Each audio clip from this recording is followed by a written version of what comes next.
Hello दोस्तों, आप सभी को मेरा प्यार भरा नमस्कार। उम्मीद है कि आप सभी कुशल मंगल ही होंगे। जी हाँ दोस्तों, आज हम श्री कृष्ण द्वारा दिए गए 15 ऐसे जानकारी प्राप्त करेंगे जो हमें अपने जिंदगी को सही दिशा में ले जाने के लिए बहुत उपयोगी साबित होने वाला है। तो आइए दोस्तों, अब वीडियो शुरू करते हैं। श्री कृष्ण ने अर्जुन को 5000 साल पूर्व जो गीता के उपदेश दिए थे, उनका पालन करके आज तक कितने ही प्रसिद्ध व्यक्तियों ने अपने जीवन को सार्थक और सफल बनाया है। गीता उपदेश मानव जाति के लिए सूर्य के समान है जो अज्ञान रूपी अंधकार से मुक्ति दिलाता है। मानव जाति के लिए गीता के उपदेशों की उपयोगिता और सार्थकता सदा बनी रहेगी। ये गीता उपदेश वो परम सत्य है जिसे अपनाकर हर व्यक्ति दुख क्लेश मुक्त होकर सफल सुखद जीवन जी सकता है। इस लेख में गीता की 15 ऐसी बातें बताई गई हैं जिसके ज्ञान की जरूरत हर व्यक्ति को पड़ती है। मनुष्य का संघर्ष जितना बाहरी होता है उतना ही आंतरिक भी चलता रहता है। सोच और कर्म का संतुलन ही सफल जीवन का मंत्र है। सही गलत और उचित निर्णय की दुविधा में फंसे व्यक्ति को गीता के इन उपदेश से मानसिक संबल और धैर्य मिलता है। नंबर 1, विश्वास की ताकत। तुम अपने विश्वासों की उपज हो। तुम जिस चीज में विश्वास करते हो तुम वही बन जाते हो। जो स्वयं पर विश्वास करते हुए लक्ष्य की ओर बढ़ते रहते हैं उन्हें सफलता जरूर मिलती है। अगर व्यक्ति अपने लक्ष्य के लिए कर्म में पूरे मन से लग जाता है और उसे कर्म करने से खुशी मिलती है तो सफलता उससे दूर नहीं। नंबर 2, मृत्यु से भय व्यर्थ है। हर व्यक्ति के मन में मृत्यु का भय होता है। इस संसार का जब से निर्माण हुआ है तब से जन्म मृत्यु का चक्र चलता आ रहा है। ये प्रकृति का नियम है। इस सत्य को स्वीकार करके भयमुक्त होकर आज में जीना चाहिए। किसी को भी आने वाले पल के बारे में कुछ नहीं पता होता, लेकिन इस संशय में भयभीत रहने से जीवन नहीं जिया जा सकता। नंबर 3, कर्म सबसे ऊपर आता है। श्री कृष्ण अर्जुन से कहते हैं कि व्यक्ति कर्म करने के लिए ही पैदा हुआ है और बिना कर्म किए कोई रह नहीं सकता। फल की चिंता करना व्यर्थ है क्योंकि इससे मनुष्य का मन काम से भटकने लगता है। किसी कर्म से सफलता नहीं मिलती तो क्या हुआ, असफलता भी ज्ञान के द्वार खोलती है। अगर बिना फल की चिंता किए कर्म करते रहोगे तो सफलता और मन की शांति जीवन भर तुम्हारा साथ नहीं छोड़ेगी। जो कर्मफल से विरक्त होकर कर्म करता जाता है उसका आध्यात्मिक ज्ञान बढ़ता जाता है। नंबर 4, हमेशा स्वार्थी होना गलत है। जो व्यक्ति हमेशा स्वार्थ प्रेरित होकर फल की चिंता करते हुए कर्म करते हैं और सिर्फ फल ही उन्हें कर्म करने को प्रेरित करता है, ऐसे लोग दुखी और बेचैन रहते हैं क्योंकि उनका दिमाग हमेशा इसी उलझन में फंसा रहता है कि उन्हें क्या फल मिलेगा। स्वार्थी व्यक्ति सुखी नहीं रह पाता और ऐसे व्यक्ति से कोई भी संबंध नहीं बनाना चाहता। इसलिए स्वार्थ से ऊपर उठें और दूसरों का हित भी सोचें। नंबर 5, क्रोध से सबका नुकसान होता है। क्रोध या गुस्सा करना व्यक्ति के दिमाग में उथल पुथल पैदा कर देता है। आवेश में विवेकहीन होकर कई बार व्यक्ति अपना ही नुकसान कर बैठता है या फिर अपनी ही मानसिक शांति को भंग करके खुद को कष्ट देता है। क्रोध की अग्नि में बुद्धि और तर्क नष्ट हो जाते हैं और व्यक्ति बिना विचार किए बस अपने अहम की तुष्टि करने वाले काम करता है। गुस्सा व्यक्ति की विचार शक्ति को पनडुब्बी बना देता है और भ्रम पैदा करता है। नंबर 6, मन पर कंट्रोल जरूरी क्यों है। मन का स्वभाव ही ऐसा है कि ये आसानी से भटक जाता है। अगर जीवन को सफलता की दिशा में ले जाना है तो मन को काबू करना बहुत जरूरी है। श्री कृष्ण कहते हैं कि बार बार प्रयास करने से धीरे धीरे चंचल मन को वश में किया जा सकता है। मन को वश में करने से दिमाग की शक्ति केंद्रित होती है जिससे कार्यों में सफलता मिलने लगती है। अगर मन को वश में नहीं करोगे तो ये आपका सबसे बड़ा शत्रु बन जाता है। नंबर 7, भगवानों में कोई छोटा बड़ा नहीं। इस संसार में ईश्वर कई रूपों में जाना जाता है। इनमें से कोई भी रूप बड़ा छोटा नहीं है। परमात्मा का हर रूप समान है। जैसे हर नदी अंत में सागर में जाकर मिलती है, वैसे ही हर धर्म मत और संप्रदाय की धाराएं परमात्मा रूपी समुद्र में समा जाती हैं। ये संसार परमपिता का ही स्वरूप है, वो हर कण में विद्यमान है। नंबर 8, कर्तव्य पालन जरूरी है। भगवान श्री कृष्ण उपदेश देते हैं कि हर व्यक्ति को अपने कर्तव्य का पालन करना चाहिए। यही धर्म है। अगर अब से कर्तव्य का पालन नहीं किया जाता है तो मन में अशांति और दुख प्राप्त होता है।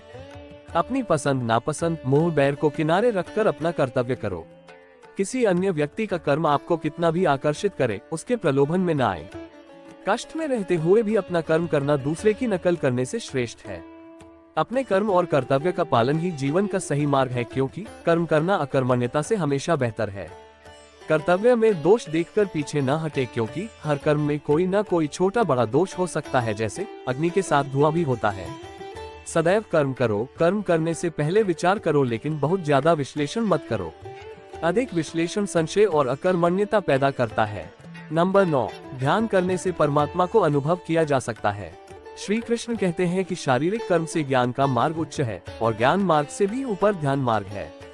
ध्यान मार्ग पर बढ़ने से ईश्वर को अनुभव किया जा सकता है।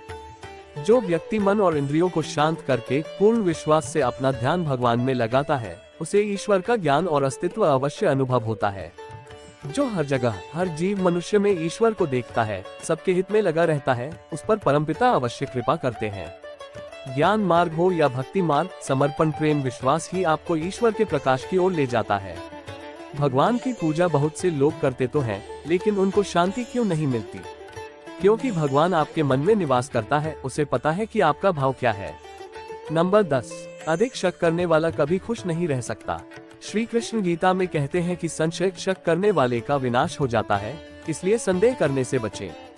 अधिक संदेह करने से मन की शांति भंग हो जाती है और व्यक्ति भ्रमित होकर अपने संबंधों को नष्ट कर डालता है। जिसे शक करने की आदत पड़ जाती है, उसे इस लोक या परलोक में भी शांति नहीं मिलती। सत्य की खोज ठीक है, लेकिन बिना सच जाने कल्पनावश होकर संदेह करने का अंत दुख, क्लेश, पश्चाताप के रूप में होता है। नंबर 11, अति करने से बचें। जीवन में संतुलन बहुत जरूरी है। किसी भी चीज की अति करना अच्छा नहीं है। जैसे सुख आने पर प्रमाद करना और दुख आने पर निराशा में डूबे रहना, दोनों ही गलत है। असंतुलन जीवन की गति और दिशा को बाधित करता है, जिससे अनावश्यक कष्ट और दुखों का जन्म होता है। जिसके मन, विचार और कर्म में संतुलन है, उसे ज्ञान मिल जाता है और ज्ञान से ही सदा के लिए शांति, संतुष्टि मिलती है। नंबर 12, सही कर्म से ज्ञान और मुक्ति संभव है। गीता के उपदेशों में कर्मयोग का सिद्धांत कहता है कि संसार से विरक्त होना ही मुक्ति का उपाय नहीं है। संसार में रहकर एक गृहस्थ अपने कर्मों का पालन करते हुए कर्मफल से विरक्त होकर मुक्ति प्राप्त कर सकता है। सही विचार और उचित कर्म भी आसक्ति को खत्म करने में सक्षम है। अच्छे कर्म कभी व्यर्थ नहीं जाते, चाहे ये दुनिया हो या परलोक। नंबर 13, ज्ञान और कर्म एक है। एक अज्ञानी कर्म और ज्ञान को अलग अलग समझता है, लेकिन एक ज्ञानी जानता है कि दोनों एक ही हैं। लोग ज्ञान की बातें तो करते हैं, लेकिन उसका पालन नहीं करते। बिना पालन किए ज्ञान कोरा रह जाता है। ज्ञान का अनुभव नहीं होता। गीता कहती है कि ज्ञान पढ़ने की नहीं, बल्कि अनुभव करने की वस्तु है और अनुभव बिना कर्म किए नहीं मिलता। नंबर 14, इच्छा दुखों का मूल है।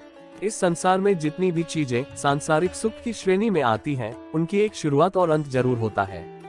इन सांसारिक सुखों का अंत दुख, कष्ट और दुर्गति के रूप में होता है। इच्छाओं का अंत नहीं है। एक पूरी होती है तो दूसरी नई इच्छा आ जाती है।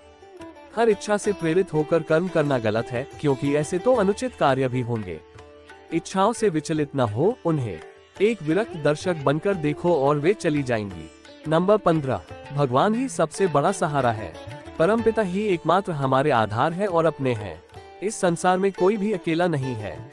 ईश्वर में विश्वास रखते हुए जो मनुष्य कर्मपथ पर बढ़ता जाता है, वो सदा शांति, सुख और मुक्ति पाता है। भूत और भविष्य की चिंता करना व्यर्थ है, वर्तमान ही सत्य है। जो भी पूर्ण समर्पण से ईश्वर की शरण में आता है, परमात्मा उसका कल्याण अवश्य करते हैं। तो मित्रों, कैसी लगी आज की यह श्री कृष्ण द्वारा दिए गए जीवन जीने का महत्वपूर्ण सूत्रों, जिससे हम हमेशा खुश रह पाएंगे। कोशिश करेंगे हम भी इन सूत्रों का पालन करने की और परम सुख प्राप्त करने की। तो मित्रों, हमारे चैनल को सब्सक्राइब नहीं करे हैं तो कृपया सब्सक्राइब कर दीजिए। लाइक, शेयर और कमेंट का भी उम्मीद रखता हूँ। फिर मिलेंगे अगली वीडियो में, तब तक आप सभी बिल्कुल सुरक्षित और एकदम खुश रहें। जय श्री कृष्ण। राधे राधे कृष्ण।